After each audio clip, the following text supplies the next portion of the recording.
Ang Balo-Balo Restaurant ay naitayo ni Perdigon and Bocalan. Isa siyang artist, tapos rin siya, mahilig din siya magluto.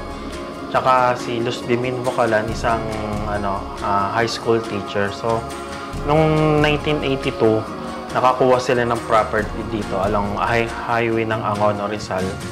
So, at first, muna siya, studio, kasi artist talaga yung tatay ko.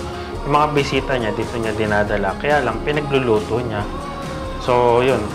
Sinabi ng mga bisita niya, ba't hindi ka na lang magtayo ng maliit na kainan o kantin? So, yun. Afterwards, tinuloy niya yung pagtatayo ng maliit na kainan hanggang na-develop to a restaurant, a fine dining restaurant. Tapos, nagkaroon na rin kami ng museums, gallery, just may function hall. Yan, tapos may mga exotic dishes kaming siniserve, tsaka yung mga regular all Filipino dishes.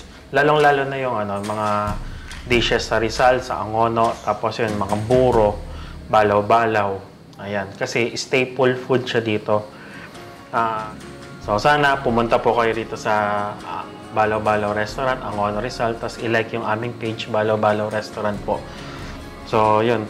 So enjoy the flavor of the arts and arts of flavor. So, habang kumakain ka, mabubusog ka na, mabubusog pa yung mata sa magagandang tanawin dito. Lalong-lalo na yung mga gawa, mga painting, sculpture ni Perdigon Bocalan.